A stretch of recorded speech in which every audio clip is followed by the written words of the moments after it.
Hello बच्चों, कैसे हैं? मैं प्रमोद कुमार आज आपके लिए ट्रांसपोर्ट इन प्लांट का लेक्चर 4 में मैं पैसिव इंपोर्ट और एंटीपोर्ट के बारे में बताऊंगा, साथ साथ एक्टिव ट्रांसपोर्ट के बारे में। तो चला जाए बोर्ड पे। Passive import and antiport. देखो, अब आपने सेल मेम्ब्रेन पढ़ रखा होगा। सेल मेम्ब्रेन में फॉस्फोलिपिड बाइलेयर है। ये फॉस्फोलिपिड बाइलेयर के बीच में ट्रांसपोर्ट प्रोटीन प्रेजेंट होते हैं, इस तरह से बहुत सारे। तो यहाँ पे मैं एक मेम्ब्रेन बना देता हूँ। इस मेम्ब्रेन सेल मेम्ब्रेन का ही है। इसके बीच में लार्ज साइज के ट्रांसपोर्ट प्रोटीन कई संख्या में बना देता हूँ। देखो, ये कई ट्रांसपोर्ट प्रोटीन को मैंने बना दिया। अब ध्यान रखना है आपको कि एक सेल से दूसरे सेल में मेम्ब्रेन के थ्रू ट्रांसपोर्ट होना होता है सब्सटेंस का। तो या तो सिंगल सब्सटेंस का ट्रांसपोर्टेशन हो सकता है, या तो मैक्सिमली 2 सब्सटेंस का ट्रांसपोर्ट एक साथ हो सकता है। एक डायरेक्शन में भी हो सकता है, या तो एक सब्सटेंस का एक डायरेक्शन में या दूसरे सब्सटेंस का दूसरे डायरेक्शन में हो सकता है। वही इस पैसिव इंपोर्ट और एंटीपोर्ट में बात बताई गई है। एक बात ध्यान रखना है कि ट्रांसपोर्ट प्रोटीन का जो उपयोग होता है वो पैसिव ट्रांसपोर्ट में भी होता है और एक्टिव ट्रांसपोर्ट में भी होता है। जैसे आपने पढ़ रखा है फैसिलिटेट डिफ्यूजन, उसमें तो ट्रांसपोर्ट होता ही था किसकी सहायता से? ट्रांसपोर्ट प्रोटीन की सहायता से। फैसिलिटेट डिफ्यूजन भी किसका पार्ट है? पैसिव ट्रांसपोर्ट का ही तो पार्ट है। ओके, तो देखो इधर एक मॉलिक्यूल है ए नाम का, एक, और यह इस ट्रांसपोर्ट प्रोटीन के सहायता से दूसरे डायरेक्शन में मूव करता है। ठीक है, वन रीजन अनदर रीजन हो गया। ओके, और ये बीच में कौन सा हो गया? Cell membrane. जैसे एक सेल ए हो गया, दूसरा सेल ए हो गया, बीच में कौन सा आ गए? तो इस सेल मेम्ब्रेन का पार्ट। तो इसको कहा जाता है यूनिपोर्ट। जब सिंगल सब्सटेंस का मूवमेंट होता है थ्रू ट्रांसपोर्ट प्रोटीन, यूनिपोर्ट बोलोगे। सिंगल मॉलिक्यूल का मूवमेंट होगा, ठीक है, मूव करेगा। लेकिन कभी कभी ऐसा भी देखा गया है कि दो मॉलिक्यूल एक ही ट्रांसपोर्ट प्रोटीन से एक ही सेम डायरेक्शन, है ना, सिंगल नहीं बल्कि सेम डायरेक्शन में ही दोनों मॉलिक्यूल मूव करे। यहां पे 2 मॉलिक्यूल्स का मूव हो रहा है।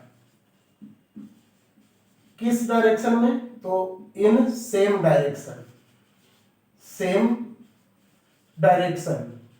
तो ऐसे कंडीशन के लिए हम कौन सा टर्म देते हैं? सिंपोर्ट। लेकिन समटाइम ऐसा भी होता है कि एक molecule one region to another region move करेगा और दूसरा molecule another region to one region, मतलब कि फर्स्ट रीजन में मूव करेगा। ये अपोजिट डायरेक्शन में मूवमेंट देख रहे हो, एक इधर दूसरा इधर। तो 2 मॉलिक्यूल्स का मूवमेंट तो यहां भी है, बट इन अपोजिट डायरेक्शन। तो इसको कहा जाता है एंटीपोर्ट। इसी को क्या बोलोगे? एंटीपोर्ट। अब आपने समझ लिया होगा यूनिपोर्ट के बारे में, सिंपोर्ट और एंटीपोर्ट। देखो, जब एक मॉलिक्यूल जा रहा था यूनिपोर्ट, जब 2 मॉलिक्यूल का मूवमेंट हो सेम डायरेक्शन में या अपोजिट डायरेक्शन में, तो बाईपोर्ट तो बोला ही जा सकता है ना। लेकिन एनसीईआरटी बाईपोर्ट टर्म नहीं दिया है, इसलिए आपको सिंपोर्ट और एंटीपोर्ट को ही ध्यान में रखना पड़ेगा। ओके बच्चों, अब इसके बाद हम चलेंगे तो एक्टिव ट्रांसपोर्ट की कहानी में। आइए मेरे साथ एक्टिव ट्रांसपोर्ट की कहानी में। अब मैं हेडिंग देता हूं active transport. Active transport, active transport. तो देखो, एक्टिव ट्रांसपोर्ट में कुछ बातें फैसिलिटेट डिफ्यूजन से मिलेगा, लेकिन कुछ बातें नहीं भी मिलेगा, तभी तो इसको अलग करके पढ़ना पड़ रहा है ना। जैसे अभी बताया आपको कि सेल मेम्ब्रेन है, फॉस्फोलिपिड मॉलिक्यूल है, फॉस्फोलिपिड मॉलिक्यूल के बीच बीच में ट्रांसपोर्ट प्रोटीन प्रेजेंट होते हैं। ये ट्रांसपोर्ट प्रोटीन से ही बाइंड करके बहुत सारे पोलर सब्सटेंस का मूवमेंट होता है, ऐसा पता है आपको, फैसिलिटेट डिफ्यूजन वाले वीडियो में आप देख सकते हो। ओके, तो यहाँ एक्टिव ट्रांसपोर्ट में कुछ बातें ध्यान रखना है आपको कि ट्रांसपोर्ट प्रोटीन का यूज्ड होगा, ये TP for transport protein used होगा। इसी तरह से देखो फैसिलिटेट डिफ्यूजन में भी ट्रांसपोर्ट प्रोटीन का उपयोग हुआ था। एटीपी जिसको कि मेटाबॉलिक एनर्जी बोलते हो, इसका भी यूज्ड होगा। मतलब कि एनर्जी किसको चाहिए, जिधर बहुत ज्यादा है उसकी ओर ही मूव करवाना है, कम वाले ओर से। जैसे मान लो कि जिस कमरे में आप बैठे हो वहां खचाखच आदमी भरा पड़ा रहे, गेट तक एकदम भरा पड़े रहे, और भी 5 आदमी आ गए आपके घर में, इसी गेट में एक ही रूम है आपके पास, उसी में उनको भी घुसाना है, तो क्या करना पड़ेगा, बाहर से पुश करना पड़ेगा, मतलब कि एनर्जी देना पड़ेगा। मतलब कि इसमें जो मूवमेंट होगा सब्सटेंस का, मूवमेंट होगा सब्सटेंस का, वो किधर से किधर, lower concentration to higher concentration होगा। ओके, लेकिन फैसिलिटेट और सिंपल डिफ्यूजन में देख रहे थे हायर से लोअर की ओर होता था।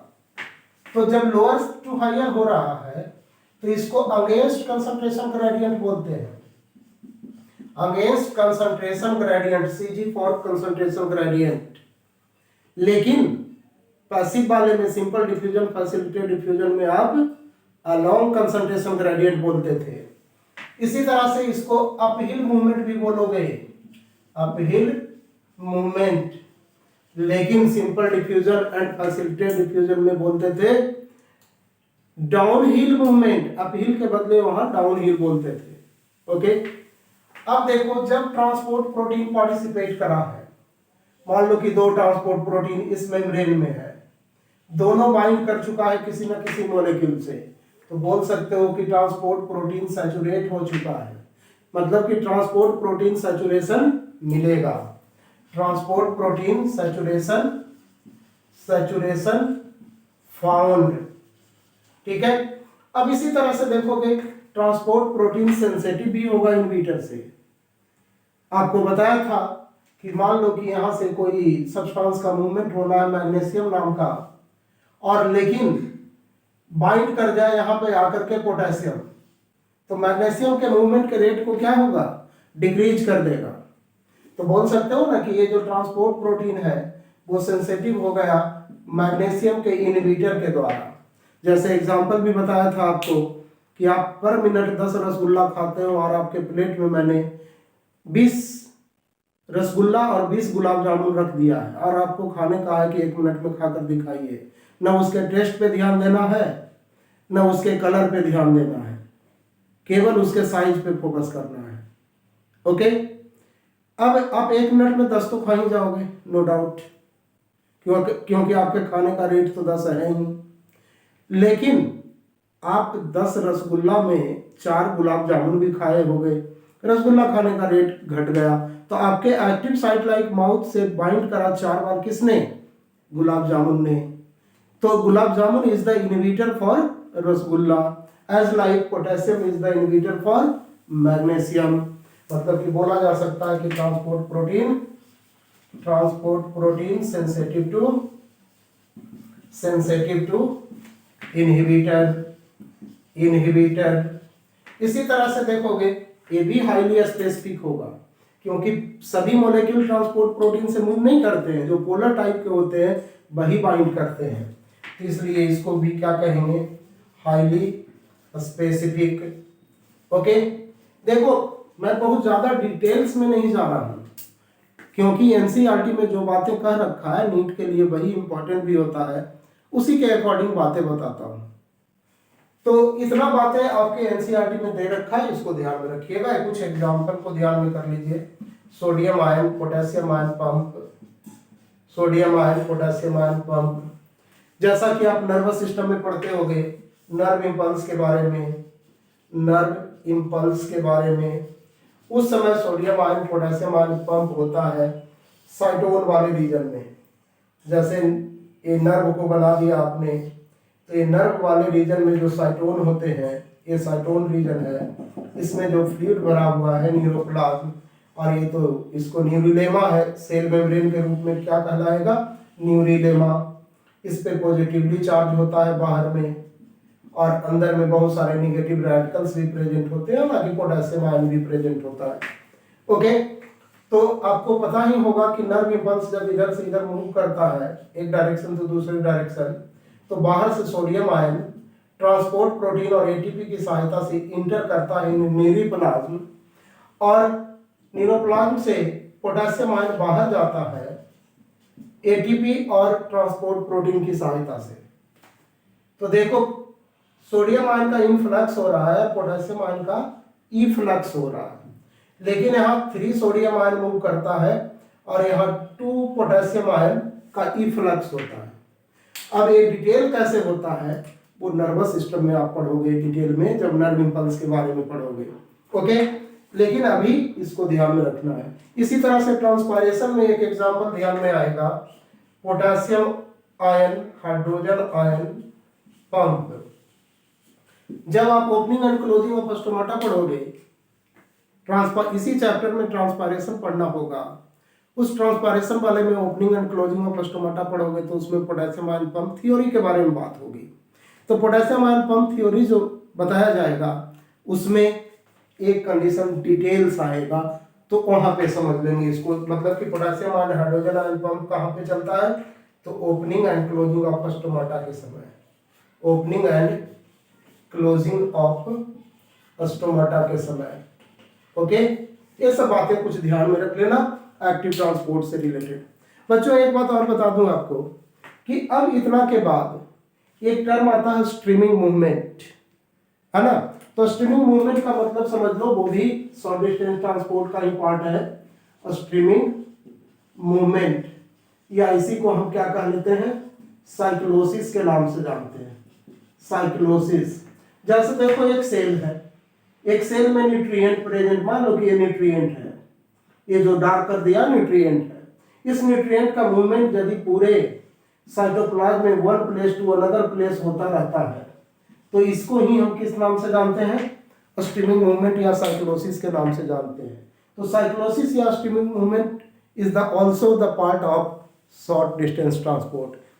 ओके, अब इसके बाद अभी तो और भी बहुत सारी बातें करनी है, लेकिन अब ऑस्मोसिस का बात करेंगे। लेकिन ऑस्मोसिस बताने से पहले, ऑस्मोसिस अगले वीडियो में बनाऊंगा, नहीं तो वीडियो बड़ा हो जाएगा।